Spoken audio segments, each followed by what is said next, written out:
Hi everyone, welcome to Training with Kayce, where we explore animal training and living our best lives with animals. I'm Joseph Laughlin, producer of this podcast, and now here's your host, Kayce Covert. Let's get started.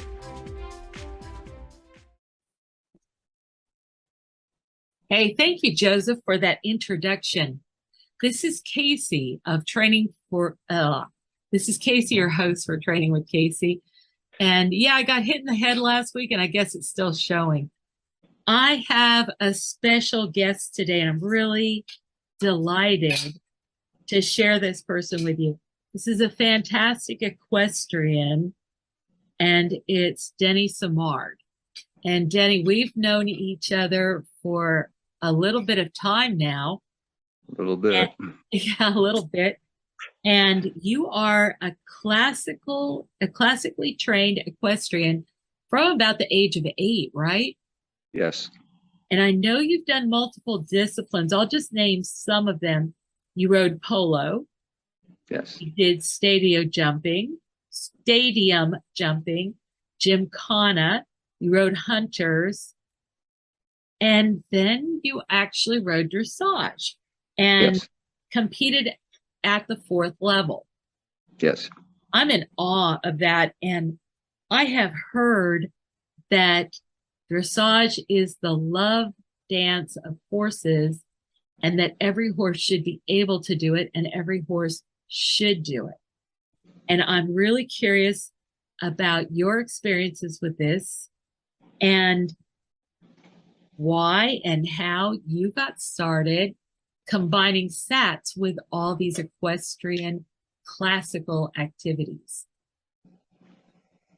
Sure.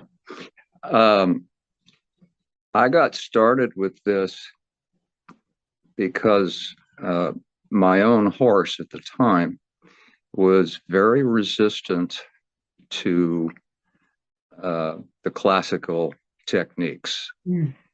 He did not like to be manipulated. He would hollow his back, toss his head, would shy at basically nothing, run me under trees. That had to be fun. I sum him up as being cantankerous. It was suggested to me he was having some trouble competing in jumpers. He had a tendency to fall down. And, I could see my mortality in front of me. And someone suggested that maybe I should look into dressage to improve his musculature, his balance, and hopefully his responsiveness. What I discovered after taking your first seminar, By accident. by accident, yes. What this horse needed, and I should mention that I did not consider myself to be a trainer at that time. I was a competitor. And I had actually hired 2 other trainers to work with this horse. And basically threw good money after bad, because they just weren't getting anywhere. They both told me that this horse was never going to get it. Mm. And I had a lot of faith and hope that he actually could get it, especially learning dressage. And to make a long story short, what this horse needed was to have it explain to him what was expected, and that he couldn't go around tossing his head and hollowing his back, and those kinds of things. And so that's what I set out to do, was to explain to him what was expected. And he picked up on that right away. He thoroughly appreciated it. Well, can we insert the story here of how you actually got started? Sure. Because I knew your horse also. This was an amazing horse. And he was an amazing problem at first. And you were haplessly just like, I think you were taking his tack off and grooming him or something like that. Yeah. And I saw you and I thought you had come to go to the seminar that I was presenting at this barn. And you were with a young lady, and it turns out that was the person that wanted to go to the seminar.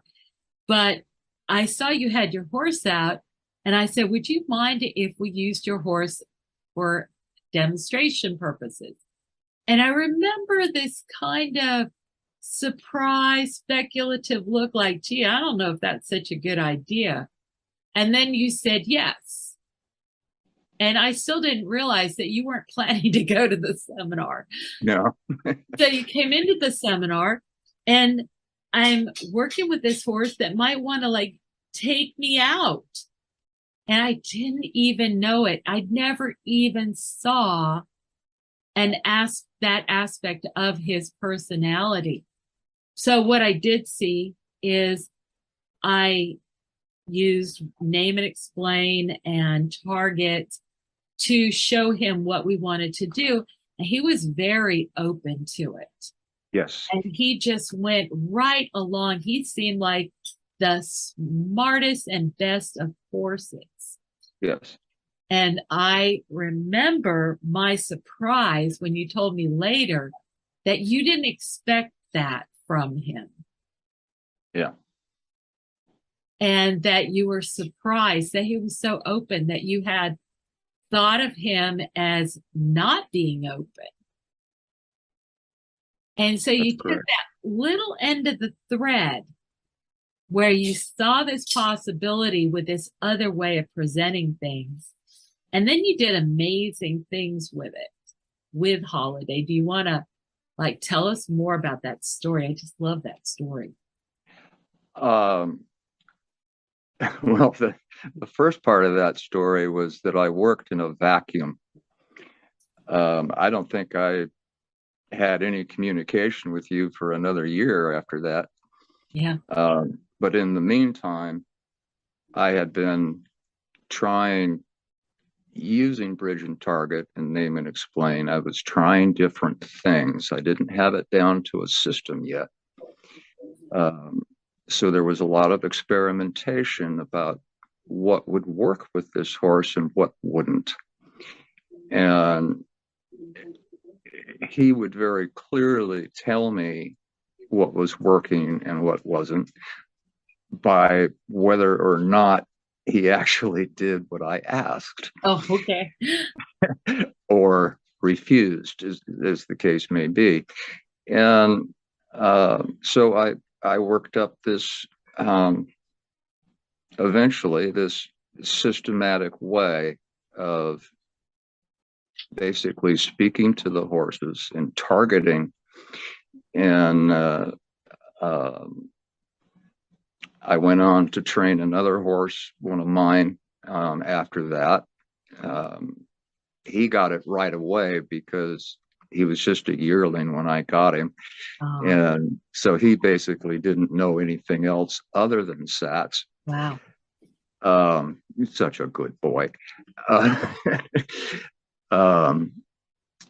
it was after that I started hiring myself out as a trainer. I mean, you started off by solving problems that other professional trainers were unable to solve. Weren't able to do. And one of the things that both those trainers told me was that not only would the horse not get it, but in dressage, I didn't know at the time that I was going to actually compete at dressage. I hated it. Yeah. And wound up totally in love with it and don't do anything else. And that's a whole other story. um, he needed a fairly strong bit for control, and that was another one of his problems in going into competitive dressage, is that you have to use a snaffle bit, and he needed this I put in air quotes, this rather strong pelham bit. And by the time we started competing, we dropped the pelham bits, went into a French snaffle, which, Wow. if you don't know, is probably the mildest bit on the planet. And he stayed that way Wow. throughout the rest of his career. That's amazing. Yeah. That's amazing, because you're giving him a job description and a chance to be successful before you start telling him he did it wrong. Yes. I mean, I can really see why horses would have indignation and a sense of injustice. Yes. Wow. So then you started working, you got up to competing at 4th level dressage, and your reputation just blossomed because everybody already knew this horse had a reputation. But then you started helping others. Yes. And what were the things that you saw that everybody needed? Like, why did you see what, for example, 3 things did you see that you improved with SAT for first your horses and then your clients and their horses?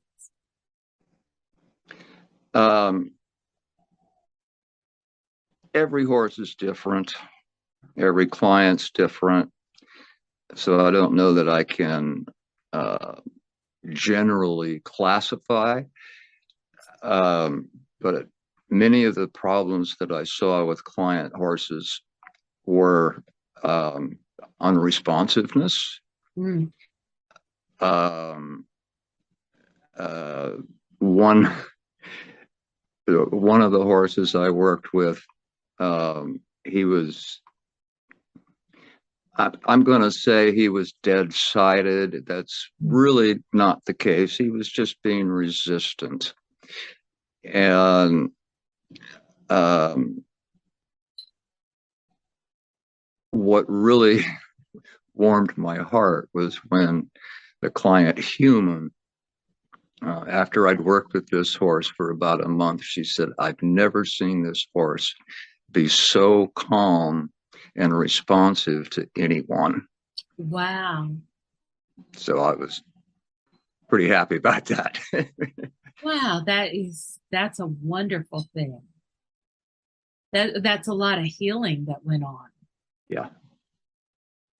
So the lack of responsiveness, how would the owner see that? Would it affect the way the horse moved, or like how what was the first danger signal to you? They wouldn't move when I got on. Okay, so the movement was like even squelched, and then they also weren't responsive to suggestion by aids and so on also. Yeah, that's fair. Yeah. And so what'd you do first? And what was the Well, result?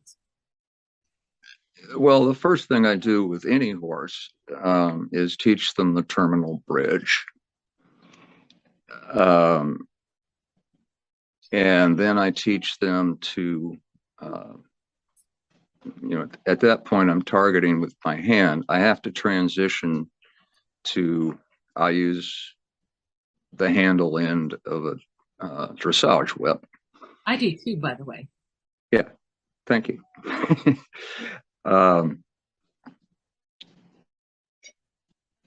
once they understand the terminal bridge,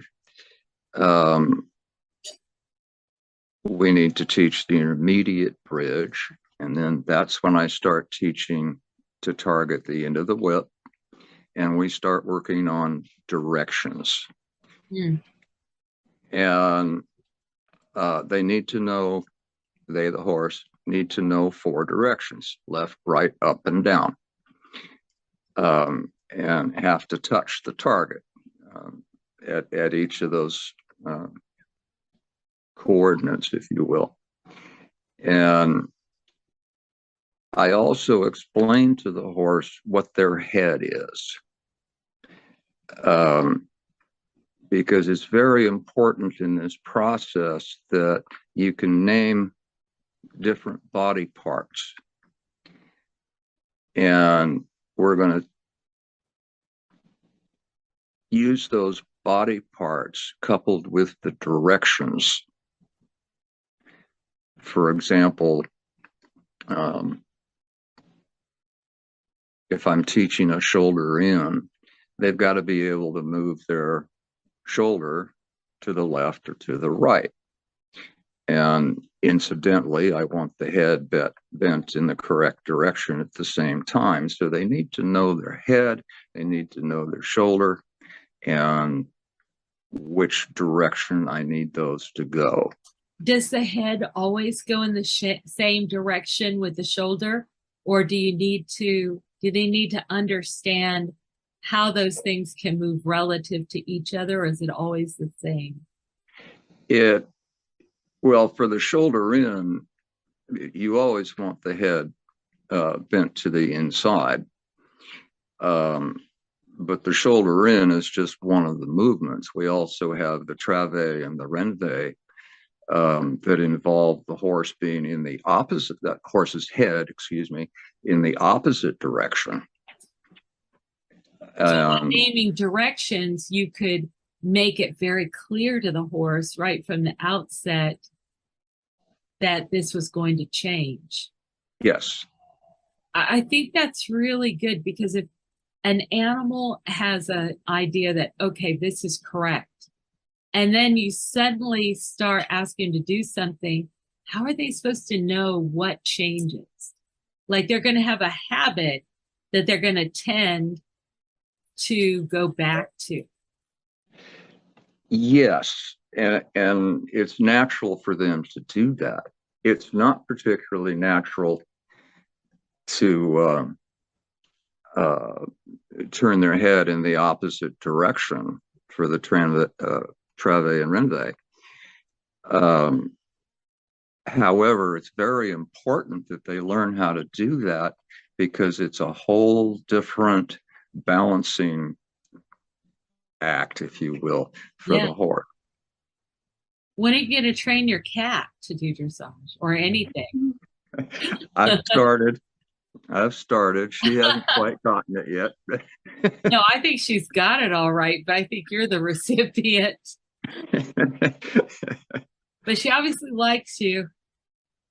So we're running out of time, and I'm dying to hear what the reactions from this were, but I know you have to go. Do you want to get and do this again? Certainly.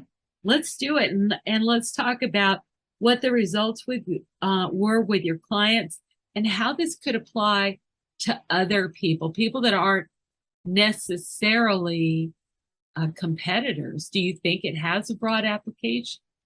Oh, it has a very broad application. Most of my clients were actually simply trail riders. But I'm a fierce proponent that the horses need to have these the basic exercises. You don't need to know the pee-off on the trail. But your horse still needs to be balanced. Yeah.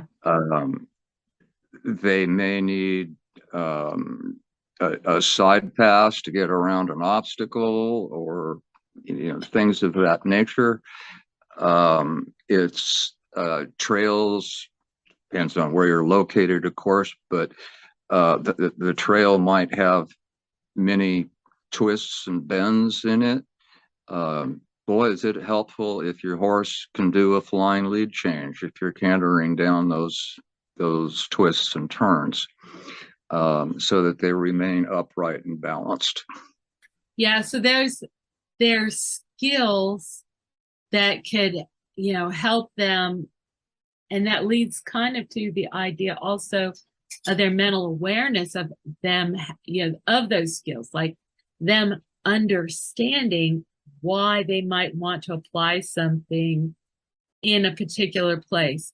So in other words, you could ask a horse for a flying lead change in order to accomplish something, but you're also developing the horse's personal awareness Certainly. that this could be useful and how they might apply it, much in the same way that any athlete becomes more skilled at their craft and more skilled at understanding how everything affects what they do. Sure.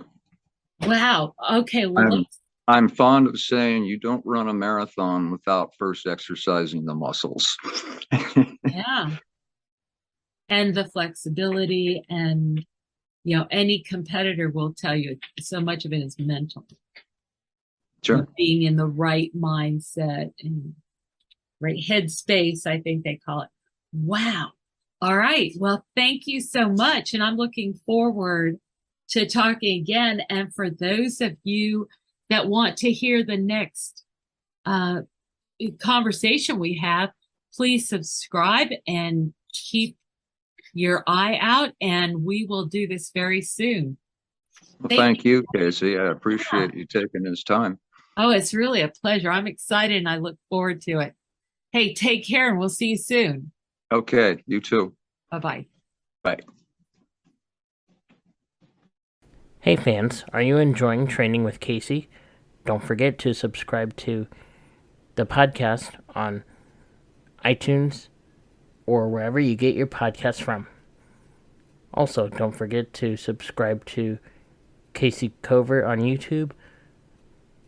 That is youtube.com/C/Kayce Cover. Also, give the podcast a like, share, and comment. Thanks for joining us. Come back for more news and views on animal training and living with animals. Stay at the top of the pack with Kayce.